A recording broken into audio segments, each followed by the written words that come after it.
Shalom, shalom, peuple de Dieu, que le Seigneur vous bénisse de partout où vous nous suivez.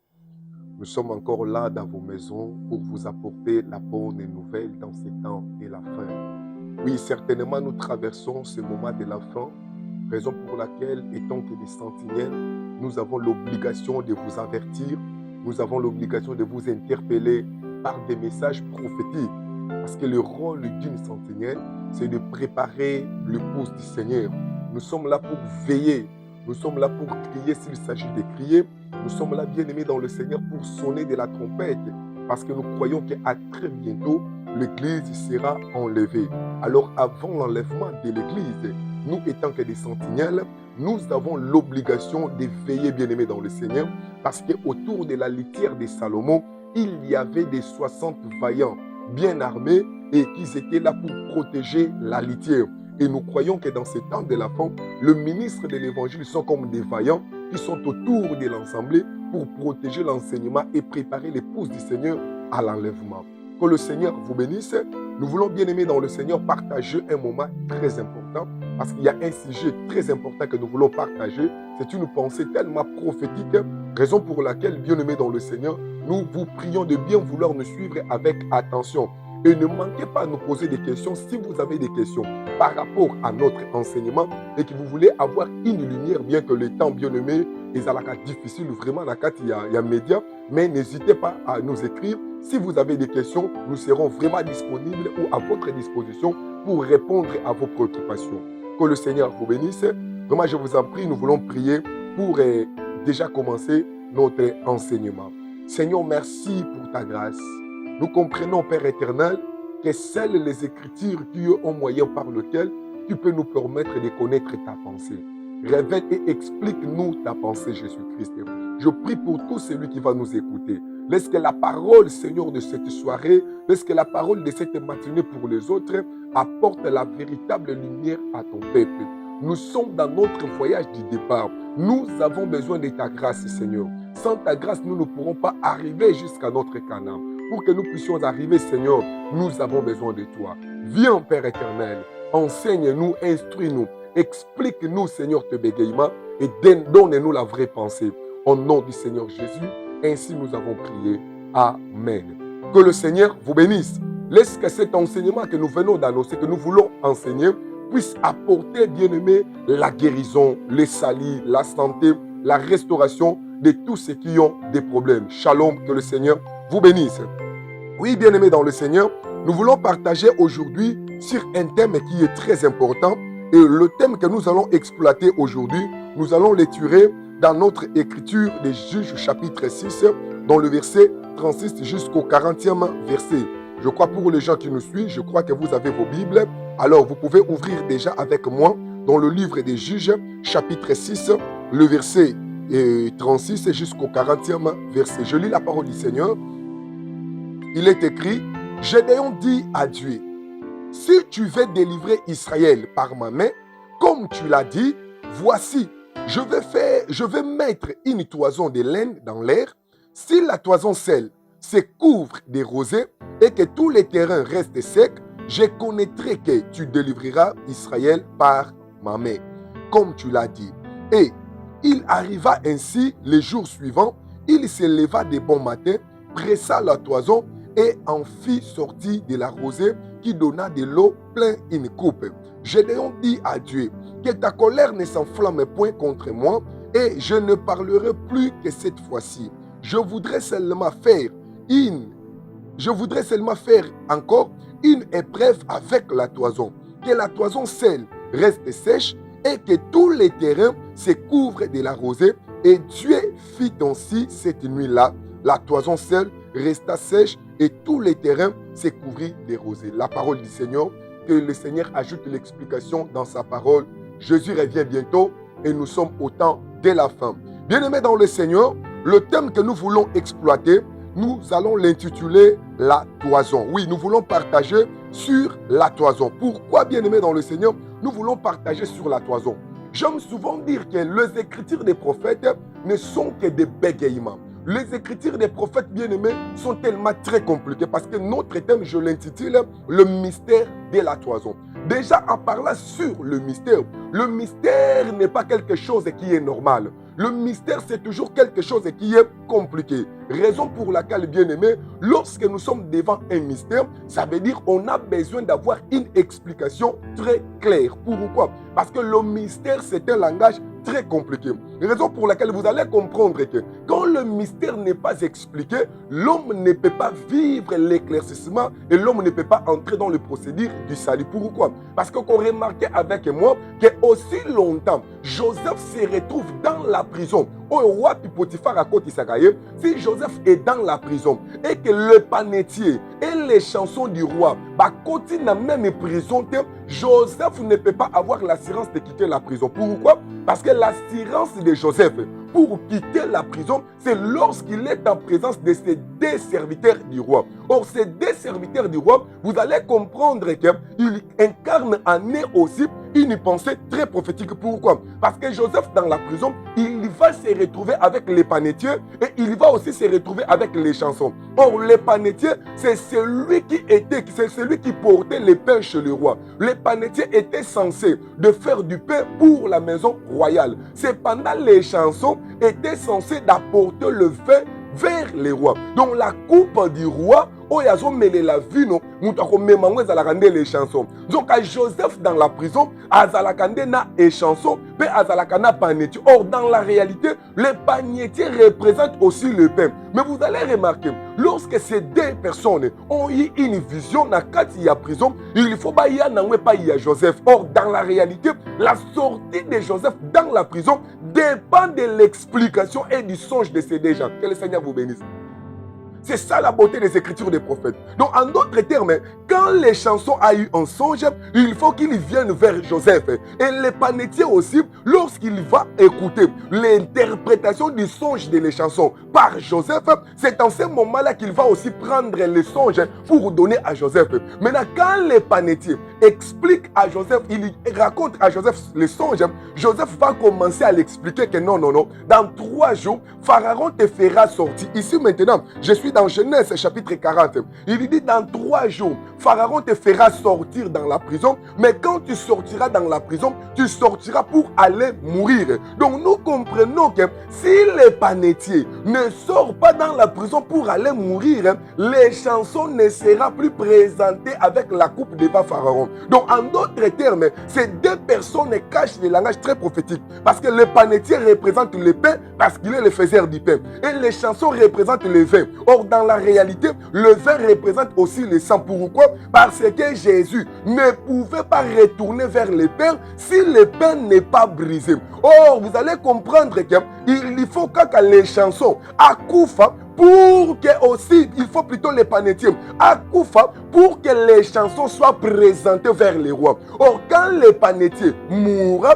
et que les chansons seront présentées vers les rois, Joseph qui était resté dans la prison quittera la prison pour venir donner maintenant l'explication à songe ya roi. Donc, en d'autres termes, si les panetiers ne mourent pas, les chansons ne quitteront pas la prison et en réalité, les chansons ne présenteront pas sa coupe devant les pères. Or, nous disons que quand nous parlons de les chansons, quand nous parlons plutôt du panetier, les panetiers représentent seulement le corps de notre Seigneur Jésus. Oui, parce que dans la réalité, il faut que selon Matthieu 26, le corps soit brisé. Or, c'est le pain qui doit être brisé. Parce que quand le pain est brisé, le sang sera soulevé. Pourquoi? Parce que le sang sera présenté vers le Père. Or, en d'autres termes, quand le pain qui est le corps est brisé, il faut que les chansons avec la coupe du sang puissent aller être présentées vers les rois. Et vous allez comprendre que quand le sang est présenté vers les pères ou vers les rois, c'est en ce moment-là que les souvenirs de Joseph que vous allez manifester. C'est en ce moment-là que les chansons vont maintenant dire au roi pour faire sortir maintenant Joseph. Or, nous disons ceci, que les panetiers représentent rien d'autre que le corps du Seigneur Jésus-Christ qui devait être brisé à la croix. Parce que quand le corps est brisé à la croix, le sang fut présenté devant le Père. Raison pour laquelle, dans la loi de Moïse, on devait tuer l'agneau, la chair devait être brûlée, mais le sang devait être ramené vers l'autel. C'est que nous comprenons que quand la chair fut brûlée, quand le corps bien-aimé fut brisé, il faut que le sang soit présenté vers l'autel. Or, vous allez comprendre que c'est normal qu'à la croix, Jésus étant que la chair qui est le pain, il devait mourir pour que son sang inaugure l'alliance qui va permettre à Joseph qui était dans la prison de quitter la prison. Or, quand Joseph quitte la prison, c'est le temps des explications, c'est le temps de l'interprétation. Or, nous disons ceci, la mort des panetiers donne déjà naissance à un temps de l'explication. Or, cela signifie quoi? Ça signifie tout simplement que la mort de Jésus à la croix met fin au prisonnement de les chansons et au prisonnement de Joseph. Or, le temps de prisonnement, c'est ça le temps de la loi. Quand Jésus meurt à la croix, la mort de Jésus, c'est la fin de la loi. Or, la fin de la loi, c'est ça le début de la grâce qui est le temps des explications et des interprétations. Que le Seigneur vous bénisse. Tout cela, c'est pour dire quoi? C'est pour dire que les écritures des prophètes ne sont que des bégayements. Ça cache en eux une pensée pour permettre à l'Église de bien marcher avec Dieu par rapport au temps. Raison pour laquelle, dans le temps que nous marchons, nous sommes dans le temps où l'Église a besoin de l'interprétation et de l'explication exacte de la parole. Pourquoi? Parce que c'est ça le temps de la nuit. Or, le temps de la nuit, bien aimé dans le Seigneur, c'est le temps où la voix doit sortir. Or, quand la voix sort au temps de la nuit, cette voix a sa précision par rapport au temps. C'est pourquoi au milieu de la nuit, lorsqu'on attend quelqu'un qui va crier, c'est lui qui crie au milieu de la nuit. Il crie tout simplement pour réveiller toutes les jeunes filles et pour leur donner maintenant la lumière par rapport à l'arrivée de l'époux. Que le Seigneur vous bénisse. Alors ici, nous voulons partager sur la toison. Bien aimé, il y a des gens qui posent la question, mais pourquoi l'apôtre, quand tu es dans un sujet, peut pas penser mon sous, je voudrais déjà te répondre que certainement, si nous sommes dans un sujet, pourquoi nous allons dans notre sujet? Oui, parce que les écritures, bien aimés, dans sa candé, les écritures dansent. C'est-à-dire, c'est par une autre écriture qu'on peut expliquer une autre écriture. Certainement, toutes les écritures que nous prenons, c'est pour nous amener quelque part. Alors c'est important. Moïse dit ceci dans la loi, on ne peut pas condamner un ancien si on ne prend pas la déposition de deux ou de trois témoins. Et nous disons ceci, si nous pouvons aller par-ci, par-là, parce que les frères sont là, les écritures sont des frères, pour rendre témoignage de leur frère qui est le Seigneur, Jésus-Christ. Que le Seigneur vous bénisse, bien-aimés dans le Seigneur. Je viens maintenant de retourner dans notre sujet, là où nous voulons partager sur le mystère de la toison dans l'air. Pourquoi le mystère de la toison? Ici, quand nous parlons de mystère, le mystère s'agit d'un bégaiement. Le mystère s'agit de quelque chose qui est codé. Le mystère, c'est un langage codé. Parce que quand on parle du mystère, le mystère, il s'agit de quelque chose qui est encore dans l'ombre ou quelque chose qui est caché. Maintenant, pourquoi le mystère de la toison? Déjà, nous disons ceci. Parce que la toison fit parler au travers d'un prophète. Quand je parle du prophète, je parle de tous ceux qui sont dans la loi. Parce que toute la loi de Moïse nous présente que le prophète. Pourquoi? Parce que vous allez comprendre avec moi selon Hébreu, le temps de la loi, c'était le temps où Dieu a parlé au travers de pères qui sont les prophètes. Donc, toute l'ancienne alliance n'est que le sacerdoce des prophètes. Et raison pour laquelle, quand nous touchons quelque chose là-bas, ça doit être interprété. Pourquoi? Parce que tous les langages des prophètes ne sont que des bégaiements, ce sont des mystères, ce sont des tonnerres. Raison pour laquelle, là où il y a un tonnerre, on aura besoin de quelqu'un qui viendra pour interpréter les tonnerres afin que le son soit compris et pas y a peuple. Que le Seigneur vous bénisse. Alors, parlant sur la toison, pourquoi la toison? Bien-aimé dans le Seigneur, ici déjà, quand nous parlons sur la toison, vous allez comprendre avec moi que les écritures qui sont des bégaiements doivent être interprétées. La toison cache en lui une pensée. Pourquoi? Parce que si nous ne prenons pas le temps d'expliquer cela, il n'y aura pas la lumière. Pour que la lumière vienne, on doit d'abord nous faire comprendre que les écritures des prophètes aujourd'hui ne peuvent pas être expliquées, ne peuvent pas être plutôt plutôt pratiquer, voulais-je dire, kaka nengo zui ya ngobongo. Non, parce que ce qu'on suit kaka écriture des prophètes est noir sur blanc. On me mis yango aujourd'hui dans l'église, c'est comme vous mettez la mort dans le pot. Alors un vrai fils de prophète aura toujours la responsabilité de crier. Pourquoi crier? Il va crier la mort est dans le pot, afin que les prophètes puissent aller prendre d'abord enfin que la mort est salanine et longue. Pourquoi? Parce qu'on comprendre avec moi, je viens de dire que si le pain n'est pas brisé, bien aimé dans le Seigneur, selon Luc 24, quand le pain n'était pas brisé, les disciples qui marchaient avec Jésus sur les chemins de Maús, lorsque Jésus n'avait pas encore entré dans la maison pour briser le pain vers le soir, leurs yeux étaient toujours fermés. Donc, c'est-à-dire quoi? Leurs yeux, bien aimés dans le Seigneur, étaient empêchés de comprendre, de voir Jésus et de les reconnaître. Donc, vous allez comprendre que quand le pain n'est pas brisé, quand le pain n'est pas rompu, les yeux sont toujours fermés. Donc, l'homme demeure toujours aveugle. Aujourd'hui, beaucoup de gens sont dans l'aveuglement. Pourquoi? Parce qu'ils ont le pain, mais le pain n'est pas brisé. Or, quand je parle du pain brisé, le pain brisé, c'est quoi? Le pain brisé, c'est l'écriture interprétée. Donc, quand on nous donne les écritures des prophètes sans l'interprétation exacte, sans l'explication exacte, c'est tout simplement la mort, c'est ça l'aveuglement. Parce que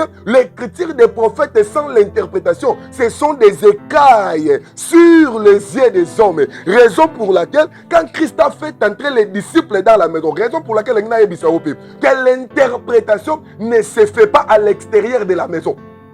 Raison. Dans Matthieu chapitre 13, Jésus, lorsqu'il était avec la foule, il leur parlait toujours en parabole. Pourquoi? Parce qu'il refusait à la foule de comprendre la signification de ces paraboles, afin que la foule ne soit pas sauvée. Pourquoi? Parce que dans sa première venue, lorsqu'il y vient, le temps où Jésus était venu, il était venu pour apporter seulement les saluts pour les gens qui sont dans la maison. Alors tous ceux qui sont à l'extérieur ne pouvaient pas avoir l'explication de ces énigmes ou de ces paraboles. Mais lorsqu'il entrait dans la maison, il rompait le pain. Rompre le pain, c'est ça, interpréter correctement les Écritures pour donner la lumière. C'est pourquoi les disciples de Maús, lorsqu'ils étaient dans la cour du chemin ou dans la cour à l'extérieur de la maison, ils ne pouvaient pas comprendre Jésus et ils ne pouvaient pas reconnaître Jésus. Mais lorsqu'ils sont entrés dans la maison, quand Jésus a pris le pain, il a soulevé le pain. Lorsqu'il a brisé le pain, l'écriture dit misu na bangwe fongwami na bondeli nzambe na midi na pokwa na tongo ya lelo kelite ya oyo e fongola miso ya mosantu moko. Laisse cet enseignement elongola de kai na misu ya mwana nzambe moko afin de voir les salis. Raison pour laquelle quand le pain fut brisé, vous allez comprendre que Jésus dans la chair va disparaître. C'est-à-dire l'interprétation des Écritures permet à la chair de disparaître pour que l'homme accepte Dieu par la foi et au moyen de l'esprit. C'est-à-dire, nous sommes dans le temps où on ne doit pas pratiquer des choses d'une manière physique. C'est-à-dire, dans le temps où nous ne sommes plus dans le sacerdoce physique, mais nous sommes dans le sacerdoce spirituel. Or, le sacerdoce spirituel, c'est l'explication de ce qui a été physique. Que le Seigneur vous bénisse. Alors, bien-aimés, ici, vous allez comprendre que nous venons de lire Juge chapitre 6. Dans Juge chapitre 6 ici, le frère Gédéon, il lui parle sur la toison. Il lui dit à Dieu, parce que le Seigneur l'a visité et Dieu vient vers le prophète. Il lui dit quoi? Il lui dit maintenant c'est toi qui vas délivrer Israël. Maintenant Gédéon, après avoir réclamé, il accepta quand même de délivrer Israël. Mais pour aller maintenant dans le mouvement de la délivrance d'Israël, Gédéon va dire à Dieu ceci: je vais faire une expérience pour savoir si certainement tu vas délivrer Israël par ma main comme tu l'as dit. C'est-à-dire, Gédéon voudrait avoir l'assurance, Gédéon voudrait avoir un gage de savoir certainement que c'est par moi que tu vas délivrer Israël. Mais parce que Gédéon est un prophète, tous les mouvements de Gédéon cachent toujours un langage bien aimé dans le Seigneur. Tout ce qui était arrivé avec Israël dans la première dispensation, selon les Écritures, cela leur fit arriver pour nous servir d'exemple, afin qu'au travers des Écritures des prophètes, nous puissions avoir l'enseignement par rapport à notre temps. Raison pour laquelle les écritures des apôtres n'est que la répétition de tout ce qui a été enseigné physiquement, pratiqué physiquement par les prophètes au travers des apôtres. Nous le vivons d'une manière spirituelle. Que le Seigneur vous bénisse. Bien-aimé dans le Seigneur, Gédéon va proposer à Dieu. Il dit oui, certainement, je crois que tu vas délivrer Israël. Mais pour savoir, pour avoir la confirmation, ici je voudrais dire à quelqu'un, on ne peut pas marcher avec Dieu si vous n'avez pas la compréhension ou la confirmation de Dieu dans votre parcours. Aujourd'hui, il y a beaucoup de gens qui sont là en train d'entraîner le peuple, mais ils n'ont pas la confirmation de Dieu. On comprend la confirmation de Dieu dans les deux types de mouvements. Parce que les deux types de mouvements présentent Dieu par rapport au temps. Gédéon doit comprendre que si certainement c'est toi qui vas délivrer Israël, ici déjà, la première des choses, Gédéon parle de la délivrance. Il lui parle de la délivrance. Or, la délivrance, c'est quoi? Je dis que la délivrance, c'est le salut. La délivrance, c'est la rédemption. Donc, quand Gédéon parle de la délivrance d'Israël, il est aussi comme le frère Daniel. Parce que Daniel est dans sa prière. Il lui partait pour chercher si Dieu pourrait délivrer encore son peuple. Il était parti, il allait plutôt prier pour son peuple. Et pendant qu'il lui priait et qu'il confessait les péchés de son peuple, c'est en ce moment-là que vers au moment de l'offrande du soir, Dieu devrait maintenant lui apporter les 70 semaines de Daniel. Or, vous allez comprendre que quand un prophète se met dans l'inquiétude, les inquiétudes d'un prophète cachent toujours un mouvement prophétique. Les inquiétudes d'un prophète parlent toujours de quelque chose de prophétique. Parce que les inquiétudes d'un prophète expliquent déjà la manifestation d'une dispensation. Et quand une dispensation est manifestée, automatiquement, un peuple aussi sera présent. Parce que Dieu, c'est un Dieu qui travaille par rapport au temps. Et dans chaque temps, il travaille avec un peuple. Et quand je parle de temps, notre Dieu n'a pas beaucoup de temps, mais il n'a qu'à deux temps avec deux peuples. Que le Seigneur vous bénisse. Maintenant, ici, le prophète Gédéon, il lui dit quoi? Il lui dit, je voudrais savoir si tu vas délivrer Israël par ma main. Il lui parle de la délivrance d'Israël. Maintenant, en parlant de la délivrance d'Israël, nous voyons maintenant le mystère du toison. Or, le mystère, c'est un bégaiement et le mystère, c'est un langage codé. Il dit tout maintenant, si tu vas délivrer Israël dans ma main, je vais faire une expérience avec la toison. Déjà, vous allez comprendre que ici, il s'agissait de la délivrance d'Israël. C'est-à-dire, le travail de Gédéon, c'était de savoir si Dieu vient délivrer Israël. Donc, le premier mouvement, ou le premier mouvement que Gédéon, il lui fait connaître sur la délivrance d'Israël. Donc, ça explique tout simplement que quand Gédéon parle à Dieu pour la délivrance, ce n'est pas la délivrance des nations. Donc, on doit d'abord le souligner. Que ici, le salut qui est la délivrance, c'était le salut pour Israël. Mais vous allez comprendre avec moi, dans le salut d'Israël, Gédéon fait un mouvement. Et dans le mouvement de Gédéon, c'est là où nous voulons maintenant comprendre pourquoi le mouvement de Gédéon est le mouvement de Gédéon parle du salut duquel peuple et quel est le langage caché dans le mouvement de Gédéon de prendre la toison et de l'exposer dans l'air. Il dit maintenant que si tu vas délivrer Israël, je veux faire une expérience avec cette toison. Il va prendre la toison. C'est quoi la toison, bien-aimé dans le Seigneur? Que le Seigneur vous bénisse là où vous nous suivez. C'est quoi la toison? Jusqu'à présent, je n'ai pas encore défini la toison. Mais parce que nous avons des séquences de vidéos, je crois que vous allez toujours me comprendre parce que je vais avancer avec l'enseignement. C'est quoi la toison? Pour donner un peu rapidement de la définition par rapport à la toison. C'est quoi la toison? Ici, vous allez comprendre que j'ai un mouvement de toison. Or, Job chapitre 40, verset 14, il est écrit ceci. Il est la première des œuvres. Ici, je voudrais parler d'abord sur la toison. Alors, il est la première des œuvres de Dieu. C'est lui qui l'a fait. L'a pourvu d'un glaive. Deutéronome chapitre 18, verset 4. Alors, tu lui donneras les prémices de ton blé, de ton mou et de ton huile et les prémices de la toison de tes brebis. Ce sont des écritures que je vais expliquer rapidement.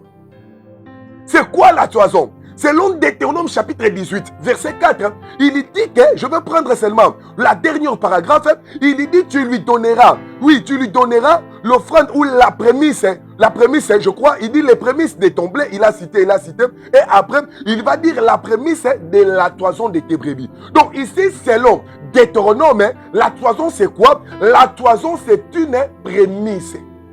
La toison, c'est la prémisse. Or, quand nous parlons de la prémisse c'est quoi? La prémisse, c'est le prélèvement sur la première offrande qui devait être prélevée lorsque Moutazo Sala et Langanaïm. Ici, il y avait la prémisse, il y a Banyama, et il y a la prémisse, il y a bateau, et il y a la prémisse. Donc, la prémisse, c'est la première chose. Or, ici maintenant, avec Moïse, il lui dit que la toison, c'est la prémisse de tes brebis. C'est-à-dire, c'est lui qui avait des brebis. Lorsqu'il va tuer maintenant ses brebis, il faut qu'elle puisse se prélever au milieu de ses brebis la toison comme étant la prémisse. Donc, nous comprenons que la toison, comme étant la prémisse, c'est la première chose. C'est comme le premier fils. Or, vous allez comprendre que dans Job, dans 40, dans verset 14, Job Bazoloba, la prémisse c'est quoi? Le premier de ses œuvres c'est l'hippopotame. Ici Job voit que l'hippopotame c'est lui qui est le prémisse. Or dans la réalité, si nous pouvons dire que la toison c'est aussi la prémisse, donc la toison ici est comme l'hippopotame. Or l'hippopotame c'est la première créature de Dieu selon Job. Que le Seigneur vous bénisse et que le Seigneur ajoute l'explication dans sa parole. Je vous salue. Que le Seigneur vous bénisse. On se revoit dans de prochaines vidéos parce que le temps nous fait défaut. Shalom. Que la grâce vous accompagne. Que le Seigneur soit avec vous. Tous ceux qui sont malades, je vous déclare guéris au travers de cet enseignement, de cet évangile qui nous a sauvés. Laisse que le Dieu de la Bible puisse vous sauver par le nom du Seigneur Jésus-Christ. Amen. Shalom. Que le Seigneur vous bénisse.